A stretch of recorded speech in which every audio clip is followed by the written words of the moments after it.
Shalom saudara, sahabat BSJD di mana saja berada. Doa dan harapan saya saudara dalam keadaan sehat, dalam penyertaan dan perlindungan Tuhan, dan tentunya tetap semangat menjalani rutinitas sepanjang hari ini. Perkenalkan, saya Pendeta Elisa Susana, Pendeta Resort Muara Tewe, yang melayani di beberapa jemaat yang ada di wilayah pelayanan Resort Muara Tewe. Di kesempatan yang baik ini, saya akan membagikan renungan firman Tuhan bagi kita semua, sebagaimana Yehezkiel pasal 29, ayat 1 sampai ayat yang ke-16. Sebelum kita bersama membaca dan merenungkan firman Tuhan ini, mari kita berdoa. Bapa Surgawi, kami mengucap syukur untuk kesempatan yang Engkau percayakan bagi kami. Kesempatan di mana kami boleh mempelajari firman Tuhan saat ini. Kami memohon kiranya Roh Kudus-Mu hadir bersama dengan kami saat ini. Membuka hati dan pikiran kami, agar kami dapat mengerti dan merenungkan firman-Mu dengan sungguh-sungguh. Pimpin kami ya Tuhan, agar melalui renungan ini kami semakin mengenal Engkau dan hidup di dalam kebenaran-Mu. Kiranya juga Roh Kudus yang menuntun dan memimpin hamba-Mu ini untuk boleh berkata-kata. Di dalam nama Tuhan Yesus Kristus kami berdoa dan memohon pimpinan Roh Kudus. Amin. Yehezkiel pasal 29 ayat 1 sampai ayat yang ke-16 dengan judul Nubuatan melawan Mesir dan Firaun.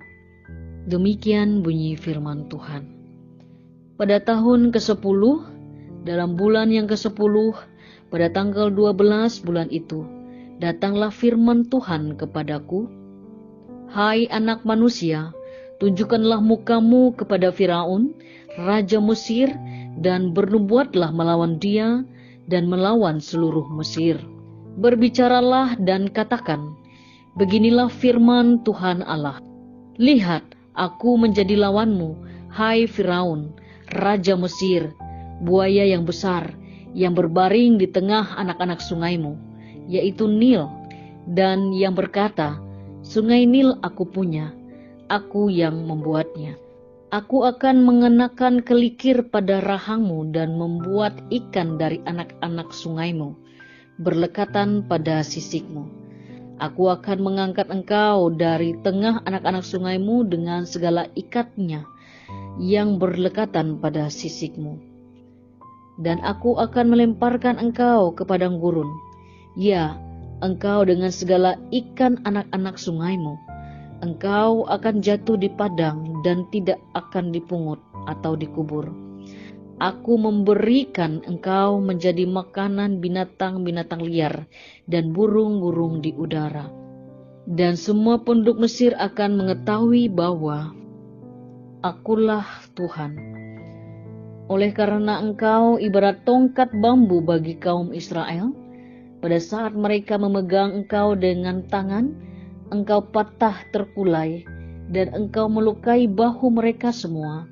Dan waktu mereka bertopang padamu, engkau patah dan engkau membuat mereka semua terhuyung-huyung. Oleh sebab itu, beginilah firman Tuhan Allah.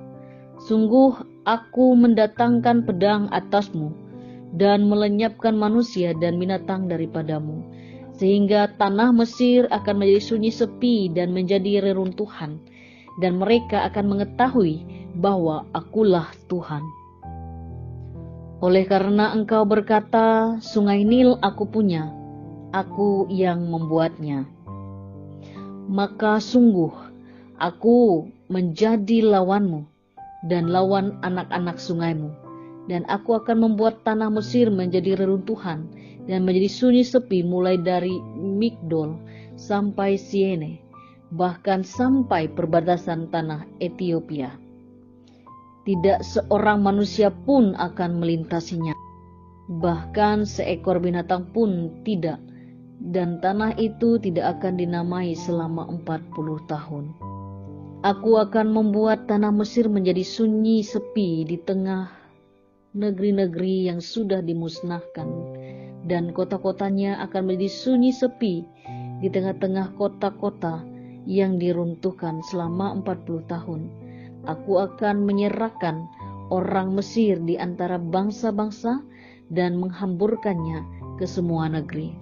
Sebab beginilah firman Tuhan Allah, pada akhir ke-40 tahun itu aku akan mengumpulkan orang-orang Mesir dari tengah bangsa-bangsa di mana mereka berserak.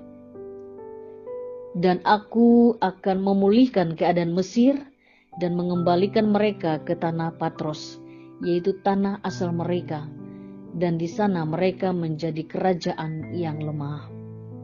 Di antara kerajaan-kerajaan ia akan yang paling lemah dan tidak akan dapat meninggikan dirinya lagi di atas bangsa-bangsa lain. Aku akan membuat mereka begitu lemah sehingga mereka tidak akan memerintah bangsa-bangsa lagi. Dan bagi kaum Israel, mereka tidak lagi menjadi kepercayaan yang mengingatkan kesalahan Israel, kalau Israel berpaling kepada mereka untuk meminta pertolongan. Dan Mesir akan mengetahui bahwa akulah Tuhan Allah. Saudara-saudari yang diberkati Tuhan, latar belakang singkat dari kitab Yehezkiel ini ditulis pada masa pembuangan bangsa Israel di Babel. Pada pasal yang ke-29 ini, Allah melalui Nabi Yehezkiel menyampaikan nubuatan tentang penghukuman kepada Mesir. Mesir seringkali menjadi simbol kekuatan duniawi yang sombong, tetapi Allah menunjukkan bahwa tidak ada kuasa yang lebih besar daripada Dia. Mesir dihukum bukan karena kesombongannya, tetapi juga karena menjadi sandaran yang mengecewakan Israel. Namun Allah yang adil tidak hanya menghukum, tetapi juga memberikan kesempatan untuk pemulihan. Saudara-saudara yang terkasih, kita semua tentu pernah berada di situasi sulit di mana kita mencari sandaran, entah itu dari teman, keluarga, harta, atau kekuatan kita sendiri. Namun firman Tuhan melalui kitab Yehezkiel mengingatkan kepada kita bahwa sandaran di luar Tuhan akan rapuh dan mengecewakan. Ada beberapa poin penting yang dapat kita pelajari bersama melalui firman Tuhan yang sudah kita baca bersama. Yang pertama, jangan bersandar pada hal-hal yang duniawi.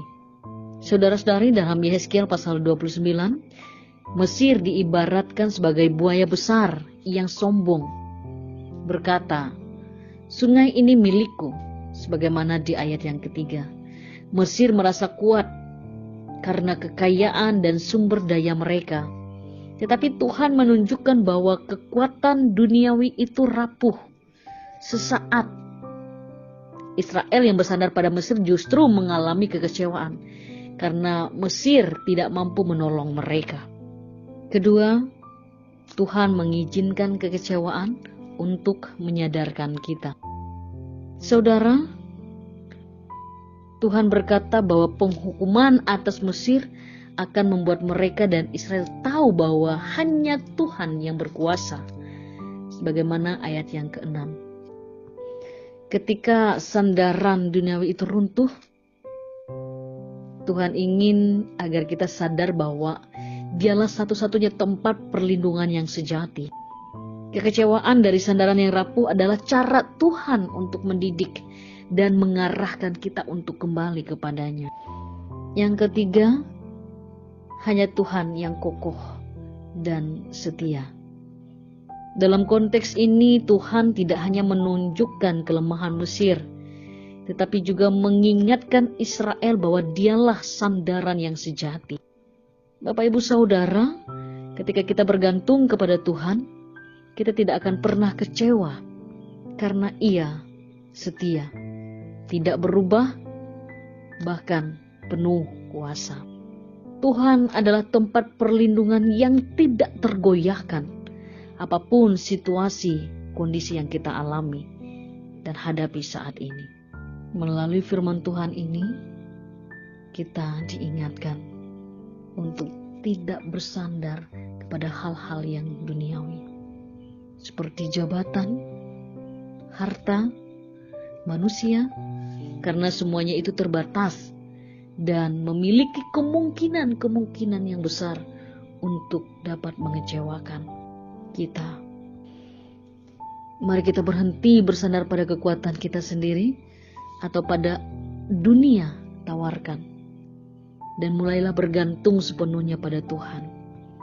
Jika kita mengalami kegagalan dalam hidup, gunakanlah itu sebagai kesempatan untuk mendekatkan diri kita kepada Tuhan. Dan yang terakhir, jadikanlah Tuhan sebagai pusat dari kehidupan kita. Bersandar padanya berarti menyerahkan segalanya dengan percaya, karena hanya Dia yang layak diandalkan. Tuhan memberkati kita melewati firman-Nya. Amin. Mari kita berdoa. Ya Tuhan, ajarlah kami untuk mengandalkan Engkau di segala situasi, kondisi kehidupan kami.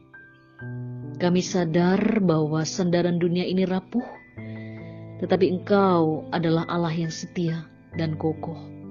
Pimpinlah kami untuk terus hidup dalam iman kepadamu. Di dalam nama Tuhan Yesus Kristus kami berdoa. Amin.